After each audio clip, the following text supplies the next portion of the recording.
Des mots sur les mots et des diagnostics. La santé au Sahel et en Afrique. Maladies, Traitements, soins, protocoles, prévention. Un check-up hebdomadaire de l'actualité médicale en Afrique. Ifriqiya FM, Votre bien-être santé.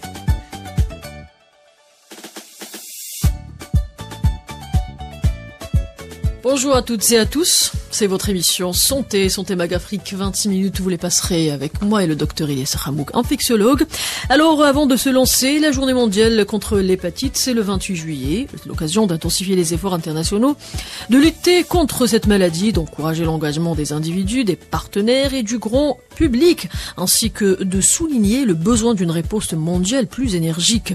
Et c'est pour cela qu'on est là aujourd'hui pour en parler également. Alors avant de se lancer encore une fois, l'hépatite est une inflammation du foie causée par des substances toxiques ou par des virus et qui peut causer une myriade de problèmes de santé et être mortelle.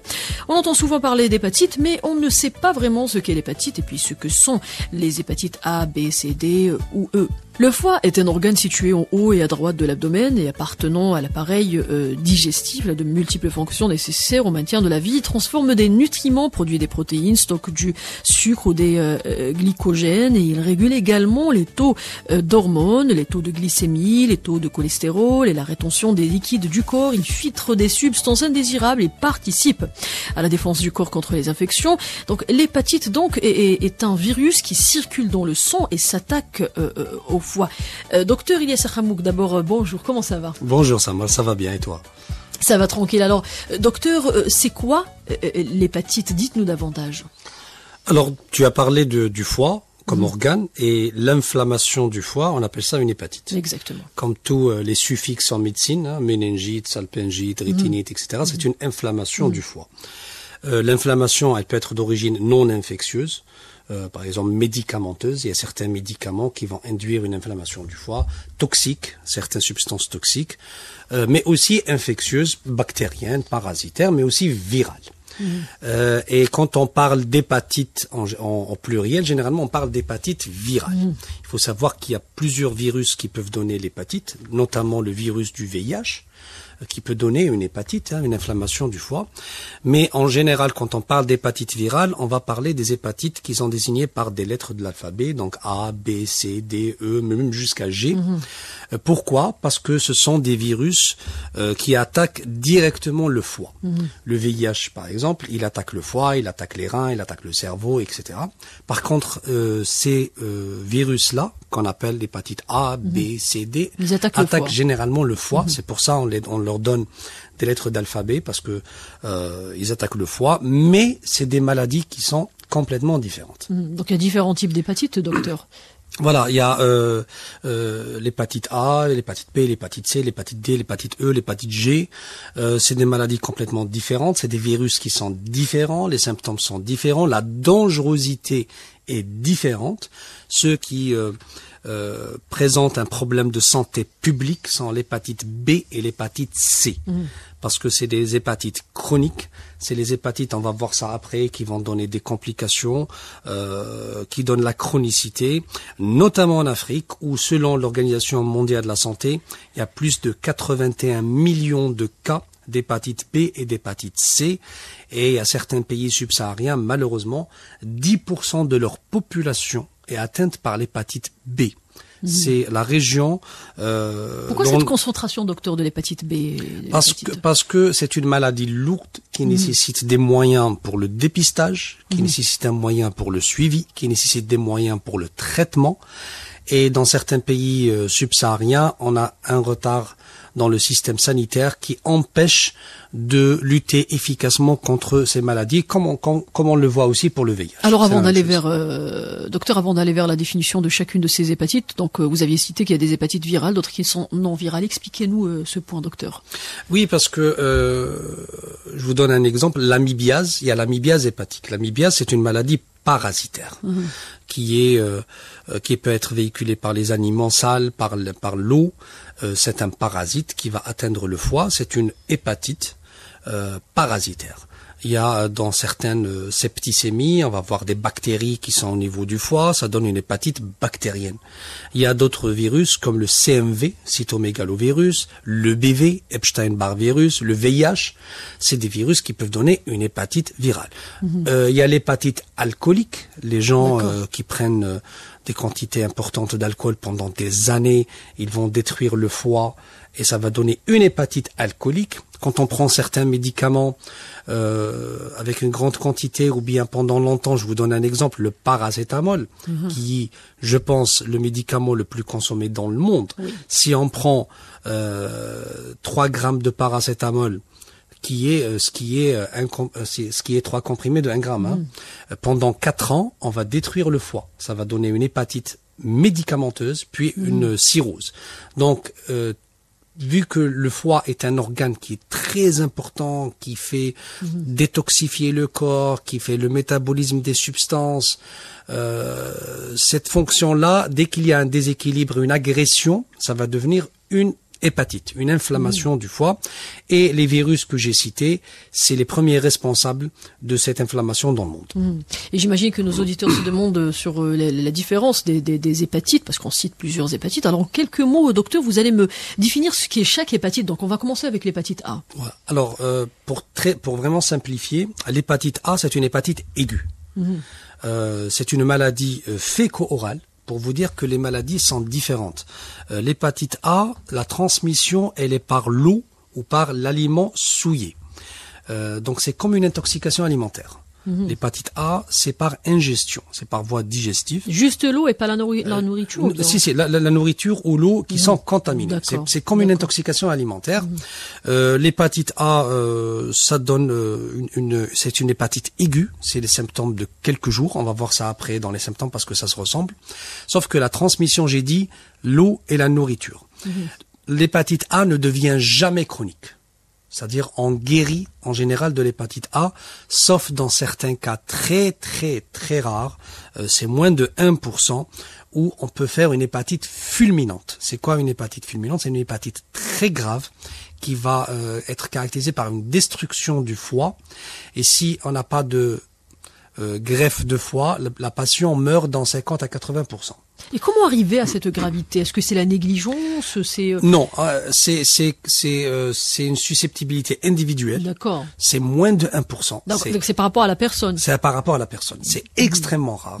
J'ai dit plus de 99% des cas, on fait une hépatite A, donc on fait l'hépatite et on guérit au bout de quelques jours à quelques semaines. Ça ressemble un peu à une intoxication alimentaire. Donc c'est ça l'hépatite A. L'hépatite B, c'est vraiment différent parce que les gens ils vont se dire A et B ça se ressemble. Alors l'hépatite B déjà, la contamination, elle n'est pas par voie digestive, c'est pas l'eau, la nourriture et tout.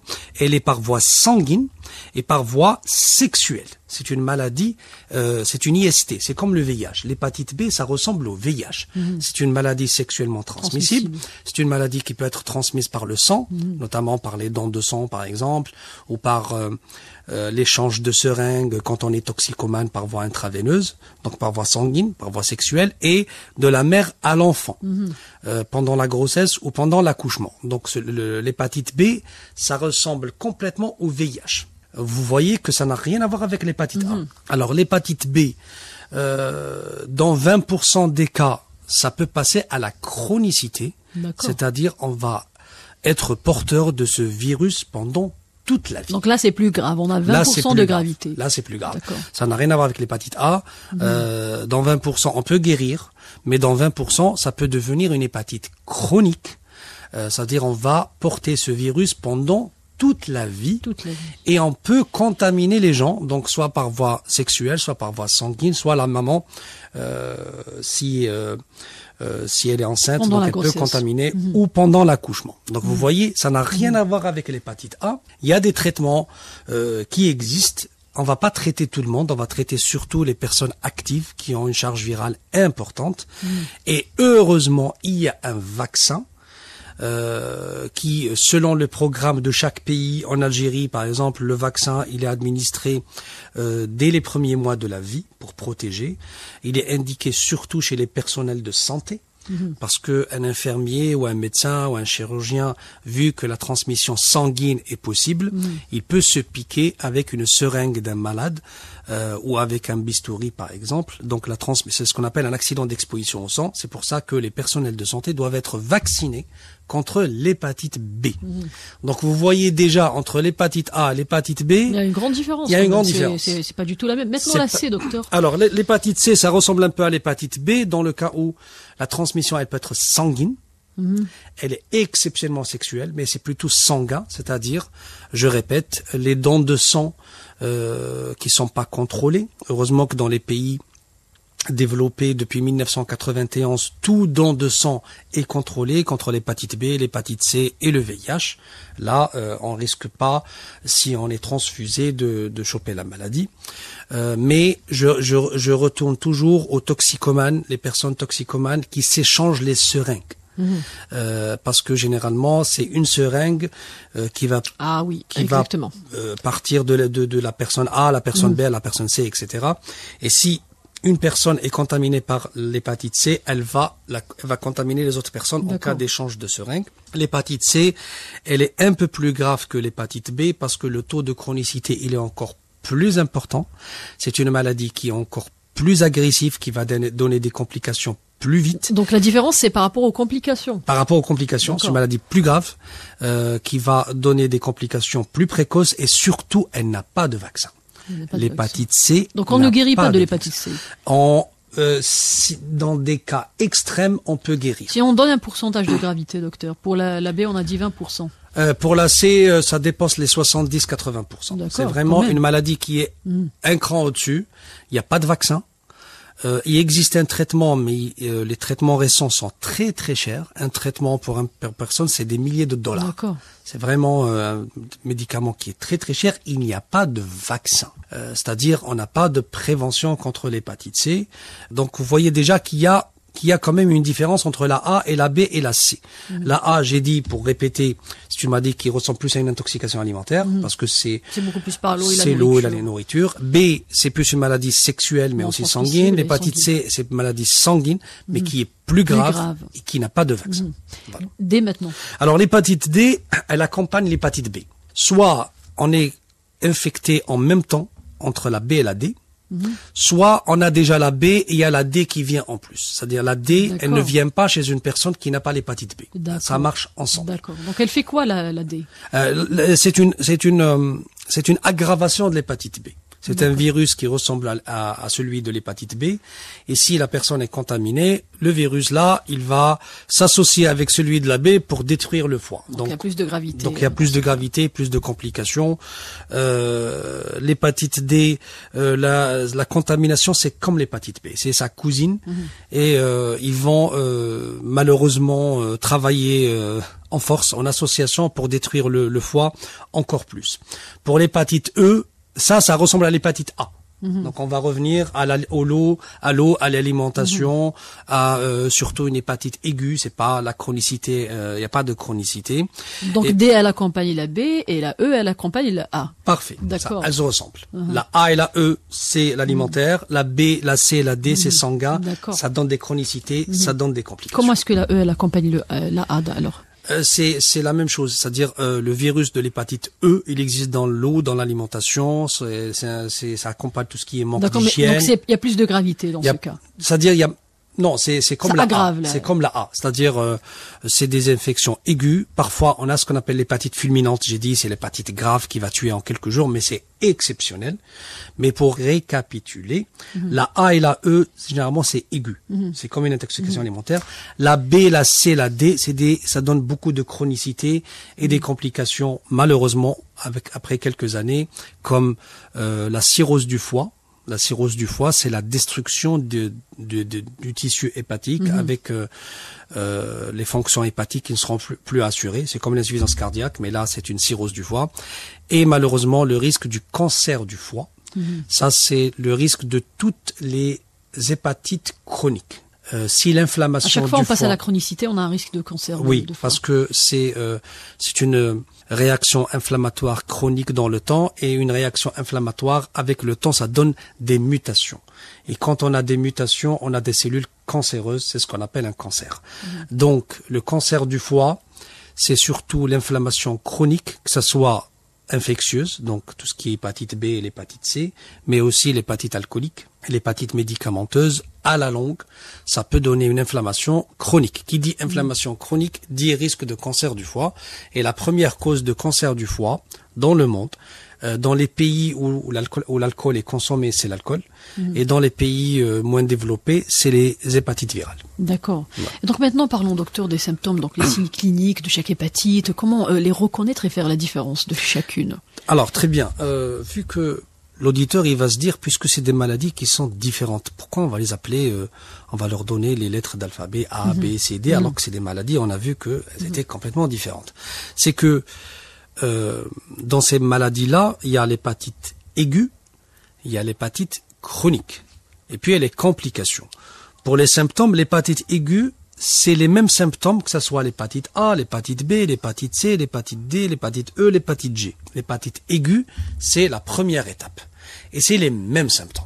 C'est pour ça qu'on les met dans le même sac, on leur donne les mêmes noms. Comment est-ce qu'on est à l'extérieur? Comment ça se présente? Les symptômes, c'est quoi? On En a général. les jaunit, on a les En général, les- c'est ça. L'hépatite, c'est une inflammation du foie. Le signe le plus caractéristique, celui qui attire l'attention, c'est l'ictère, qu'on appelle la jaunisse. D'accord. Alors, la jaunisse, c'est quoi? C'est une augmentation d'un pigment dans le sang qu'on appelle la bilirubine. La bilirubine, c'est un pigment qui existe dans le sang de manière naturelle. C'est celui qui donne, par exemple, la couleur des selles. Si on a une hépatite, c'est-à-dire une inflammation du foie, on a une augmentation de ce pigment dans le sang, et ça va se répercuter au niveau de la peau, qui va devenir un peu jaune, au niveau des globes oculaires, vous voyez le blanc des yeux, il va devenir jaune. Jaune. Et même à l'intérieur des muqueuses, c'est-à-dire quand on voit à l'intérieur de la bouche, de la gorge, il y a une teinte jaune. Ça peut être très discret, parfois on confond même avec l'anémie, et parfois ça se devient très très foncé, ça donne un peu jaune limite vert. Donc ça c'est l'ictère ou la jaunisse, c'est le signe le plus caractéristique. Sauf que ce symptôme-là, c'est pas parce qu'on a la jaunisse qu'on a une hépatite. Ça peut être dû à un problème de vésicule biliaire, par exemple. Mais dans l'hépatite, c'est le signe le plus caractéristique. Ça s'accompagne aussi d'une fatigue très importante. C'est ce qu'on appelle une asthénie. Et cette fatigue, elle va durer 2 semaines jusqu'à 6 semaines. On peut avoir des douleurs musculaires, des douleurs abdominales, des maux de tête, des douleurs au niveau des articulations, des nausées, des vomissements. Il y a certaines hépatites où la jaunisse elle est absente, et là le diagnostic il est encore plus difficile. Oui. Mais dans 90%, on est fatigué, on a mal partout, on a des nausées, des Et vomissements. pourquoi parfois ça s'absente? Pourquoi parfois on ne jaunit pas? Parce que parfois on a une inflammation du foie, mais la bilirubine elle augmente pas. D'accord. Ou parfois c'est tellement discret. Parce que ça dépend aussi des personnes. Quand on a exactement. des personnes qui ont un teint foncé, c'est plus difficile dans ce cas, oui. de voir. Il y a aussi les personnes qui ont un teint très très clair. C'est un peu difficile aussi de voir parce que parfois il y a des gens anémiques, etc. Et mais dans la majorité des cas, Surtout si la personne est déjà anémique, elle va confondre avec. parfois c'est pas évident. Mais ce qui attire l'attention, c'est la fatigue importante. Une fatigue C'est aiguë. pas la fatigue qu'on voit dans les maladies comme la grippe, hein. C'est une fatigue vraiment importante, une asthénie. C'est ce qui va nous pousser à faire un bilan sanguin. Alors quand je dis hépatite aiguë, ça peut être l'hépatite A, l'hépatite B, l'hépatite C, l'hépatite D, l'hépatite E, l'hépatite G. Tout ça peuvent donner une hépatite aiguë, les mêmes symptômes. Donc ce qu'il faut faire quand on voit des symptômes là, comme médecin, c'est de demander un bilan. Le bilan, c'est quoi? Premièrement, on va demander un bilan standard, donc une formule sanguine pour voir s'il y a une anémie, pour voir les taux de plaquettes. On va demander une glycémie, on va demander un bilan rénal et on va demander un bilan hépatique. Donc, on va voir le foie, est-ce qu'il fonctionne correctement ou pas. Le bilan hépatique, c'est quoi? Pour que les auditeurs retiennent, c'est des enzymes hépatiques qu'on va demander. Les phosphatases alcalines, les transaminases, ce sont des enzymes hépatiques. Si le taux est normal, ça veut dire la fonction du foie, elle est normale. Si les taux sont très élevés, c'est qu'il y a une inflammation du foie. Et puis on a la bilirubine, c'est le pigment que j'ai dit qui donne la jaunisse. On va voir combien cette bilirubine, le taux de bilirubine, est-ce qu'il est très très important, est-ce qu'il est moyen, etc. Pour les transaminases particulièrement, si elles sont 10 fois la normale, c'est une cytolyse, donc on est sûr que c'est une hépatite. Donc c'est ça le bilan, c'est le bilan sanguin qui va nous dire c'est une hépatite, c'est une inflammation du foie. Donc là, on est le diagnostic d'hépatite. Maintenant, pour dire c'est une hépatite virale A ou B ou C ou D, etc., là, il faut des examens un peu plus poussés. Donc il y a la charge virale, donc on va chercher l'hépatite B, on va chercher l'hépatite C, il y a la sérologie. Alors la sérologie c'est quoi? C'est la recherche des anticorps contre ces maladies-là, mais ça prend un peu de temps. Si on est dans la phase aiguë, les sérologies sont négatives, donc il faut attendre au moins quelques jours pour que ça soit positif. Et c'est là, on va voir écrit pour les auditeurs, pour qu'ils comprennent simplement, sérologie hépatite A positive, ou sérologie hépatite B positive, ou sérologie hépatite C positive. Là, on a le diagnostic d'hépatite, on a le diagnostic de quelle hépatite. De quelle hépatite? Mais là, on est dans l'hépatite aiguë. C'est les mêmes symptômes, A, B, C, D, E, G. Maintenant, la chronicité, ça, c'est un autre problème. D'accord. Voilà. Alors docteur, donc nous avions parlé des risques, vous avez évoqué aussi un cancer de foie. Donc mais est-ce que à partir du moment où on a l'hépatite de A ou bien B ou bien C, est-ce qu'on est vulnérable à choper d'autres maladies? Si on a l'hépatite B, on risque d'avoir l'hépatite D parce que ça marche ensemble. Le problème, c'est pas de choper d'autres maladies. Parce que ça, j'imagine que ça attaque aussi le système immunitaire, l'énergie de la personne. En fait, si ça se complique, le risque le plus important, c'est de passer à la chronicité.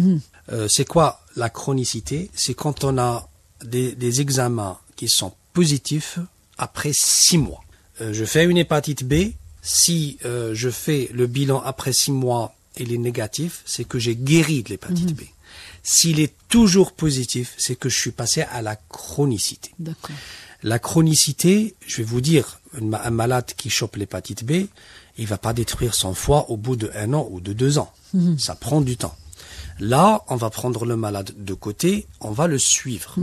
Comment on va le suivre? On va faire des consultations régulières, chaque 3 mois, chaque 6 mois. Qu'est-ce qu'on va faire? On va faire une PCR pour quantifier la quantité du virus chez lui et faire des bilans hépatiques répétition pour voir est-ce que le foie est toujours touché ou pas. Si le foie est touché et le virus est important, il faut traiter le patient. Là, je parle de l'hépatite B. Il faut traiter le patient. Pourquoi on le traite? On va pas le guérir. Il va rester sous traitement toute sa vie. Mais on va empêcher qu'il y ait des complications. C'est la cirrhose du foie. Quand on fait une cirrhose du foie, c'est-à-dire le foie, il n'assure plus ses fonctions. D'accord. Et le corps a besoin du foie. Le foie est un organe indispensable. On ne peut pas vivre sans foie. Si on a une cirrhose du foie, ça veut dire le foie il est détruit. S'il n'arrive plus à avoir sa fonction, le seul traitement de cette personne, c'est la greffe de foie. C'est-à-dire on va enlever le foie malade, on va chercher un donneur compatible, et ça c'est pas évident. C'est une opération lourde et dure, que ce soit pour le donneur, que ce soit pour le receveur. On va prendre un morceau, c'est ce qui est bien, c'est qu'on prend un morceau du foie du donneur, on va le donner au malade, et le foie, il a un pouvoir de régénération, donc ce morceau, il va grossir un peu pour assurer cette fonction. Mais vous voyez que c'est des opérations lourdes, très coûteuses, parfois indisponibles, surtout en Afrique, dans notre cher continent africain, où des millions de personnes sont touchées par l'hépatite B, des milliers qui meurent parce qu'ils n'ont pas accès au traitement, ils n'ont pas accès à cette opération très très lourde. C'est pour ça que j'ai dit au début, l'hépatite A, l'hépatite E, ça c'est une chose. L'hépatite B et l'hépatite C, c'est un problème qui est beaucoup plus grave parce que ça peut tuer des personnes si elles ne sont pas prises en charge correctement. D'accord, docteur. Donc nous allons parler maintenant... À cette étape-là, nous allons parler du traitement. Comment éliminer le virus de l'hépatite carrément? Alors pour l'hépatite A, on ne traite pas. L'hépatite aiguë. L'hépatite aiguë, on ne traite pas. C'est une inflammation aiguë du foie. C'est comme une grippe. Généralement, on guérit au bout de quelques semaines. On peut garder une fatigue pendant plusieurs semaines. Parce que la jaunisse, elle va partir toute seule. Le bilan hépatique, il va se normaliser au bout de quelques semaines. La fatigue, elle va rester quelques semaines. Donc, on touche pas. Maintenant, lorsqu'il s'agit d'une hépatite B, l'hépatite C, vu qu'on sait que ça peut devenir chronique, on va surveiller. On va surveiller la personne. Si au-delà de 6 mois, la personne a toujours le virus, c'est que elle est rentrée dans la chronicité. D'accord. Et là, il faut traiter. Il faut traiter. S'il y a un équilibre entre le corps et le virus est dormant, le foie il est bon, on va juste continuer à surveiller pour l'hépatite B, on va surveiller, on va faire un bilan chaque 6 mois, une échographie, etc. Maintenant, si le virus est actif, si le foie est toujours touché, au bout de 6 mois, on doit traiter. L'hépatite, le patient atteint par l'hépatite B, il va prendre des médicaments pendant toute sa vie. C'est la même chose pour le VIH. Il va prendre ça pour éviter les complications. Un traitement qui est bien pris va empêcher qu'il y ait des complications. Sauf que c'est comme pour l'hypertension artérielle ou le diabète, c'est un traitement à vie. Est-ce qu'on peut se faire traiter avec de la nourriture, tout en changeant sa nourriture, en faisant un régime, parce que le foie il touche aussi à la digestion. Alors ça, c'est pas le traitement du virus, parce que le virus, il ne se traite pas par l'alimentation ou par les plantes, parce que surtout dans notre continent, on a tendance à traiter par des plantes, etc. Plantes, oui. Non, il n'y a aucun traitement qui va éliminer le virus. Par contre, quand on fait une hépatite, le foie est malade, le foie est inflammé. Il y a certaines règles hygiéno-diététiques qu'il faut adopter pour ne pas encore fatiguer le foie, ne pas l'encombrer. Voilà. C'est quoi? C'est une alimentation naturelle. Il faut éviter tout ce qui est conserve. Il faut éviter à tout prix les médicaments. Il faut vraiment ne prendre de médicaments que si c'est indispensable. Pourquoi? Parce que c'est le foie qui va s'occuper du médicament, de tout ce qui est métabolisme, etc. Donc il va encore être plus fatigué. On risque de le fatiguer en plus. Donc une alimentation légère, donc des légumes, des fruits frais, pas d'aliments transformés et surtout pas de conserve, parce que tout ce qui est conservateur, colorant, etc., ça va encore fatiguer, et bien sûr une bonne hydratation. Alors maintenant parlons aussi docteur de la prévention pour finir. Donc comment s'en protéger, comment faire pour se protéger? Est-ce que il y a vraiment une façon pour anticiper cette pathologie ou pas déjà? Alors l'hépatite A, l'hépatite E, c'est tout ce qui est hygiène. Tout ce qui est contrôle de la qualité de l'eau, des aliments, se laver les mains, parce que c'est une maladie qu'on peut transmettre à autres. Donc bien se laver les mains, surtout les cuisiniers, contrôler l'eau, contrôler l'alimentation. Pour l'hépatite B, heureusement, il y a un vaccin qui est efficace. Et selon les programmes de santé des pays, il faut vacciner le plus tôt possible, et surtout les personnels de santé, parce qu'ils sont en danger. Donc heureusement qu'on a le vaccin qui est très efficace. L'hépatite C, malheureusement, il n'y a pas de vaccin. Donc ce qu'il faut faire, contrôler les dons de sang, éviter les échanges de seringues quand on est toxicomane, ou au mieux faire une cure de désintoxication, dépister le plus tôt possible les malades, les prendre en charge rapidement pour éviter les complications. Je rappelle, la cirrhose du foie et le cancer du foie. Merci docteur. Voilà, chers auditeurs, c'était un numéro spécial sur les hépatites. Si vous venez de nous rejoindre et que vous aviez raté ce numéro, vous pouvez également le retrouver sur nos réseaux sociaux et Africa FM. À bientôt.